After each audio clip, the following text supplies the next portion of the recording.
Perkenalkan, nama saya Rani Febrianti dengan NIM 1251162336.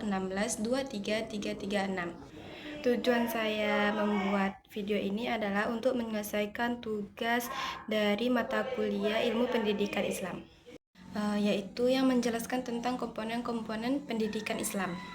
Baik, sebelum memasuki komponen-komponen pendidikan Islam, sebaiknya kita mengetahui apa itu pengertian dari pendidikan Islam. Pendidikan Islam ialah proses pembinaan dan pembentukan potensi manusia, baik itu secara jasmani ataupun rohani, yang berdasarkan dengan ajaran agama Islam. Yang mana tujuan dari pendidikan Islam ini adalah untuk membentuk manusia yang berkepribadian Islami dan insan kamil yang beriman, bertakwa, dan berakhlak mulia untuk mencapai kebahagiaan dunia dan akhirat. Komponen adalah bagian atau unsur penyusun dari suatu sistem yang terstruktur atau keseluruhan yang lebih besar. Sedangkan komponen pendidikan Islam adalah segala sesuatu yang berkaitan untuk mencapai hasil tujuan dari pendidikan Islam tersebut, yang meliputi beriman, bertakwa, dan berakhlak mulia. Komponen pendidikan Islam itu ada 7, yang mana saya singkat menjadi 5. Yang pertama yaitu tujuan dari pendidikan.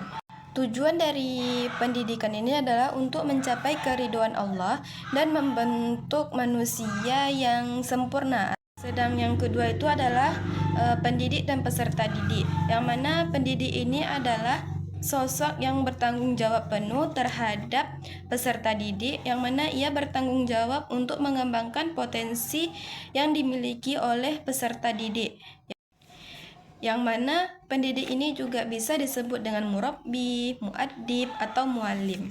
Sedangkan peserta didik ini adalah manusia yang memiliki potensi pada dirinya yang harus dikembangkan melalui belajar mengajar. Yang ketiga itu ada kurikulum dan metode. Kurikulum adalah materi yang akan dibahas atau yang akan dipelajari saat proses belajar mengajar, yang berbasis Al-Quran dan hadis dan mencakup dari tauhid dan sosial. Sedangkan metode adalah cara yang dilakukan atau yang dilaksanakan untuk menyampaikan materi, yaitu bisa dengan diskusi, ceramah, atau dengan cara praktik. Yang keempat itu adanya evaluasi pendidikan. Evaluasi pendidikan ini biasanya dilakukan di akhir untuk menentukan apakah hasil pembelajaran selama setahun ini berhasil mencapai tujuannya atau tidak, baik itu secara kognitif, afektif, atau psikomotoriknya.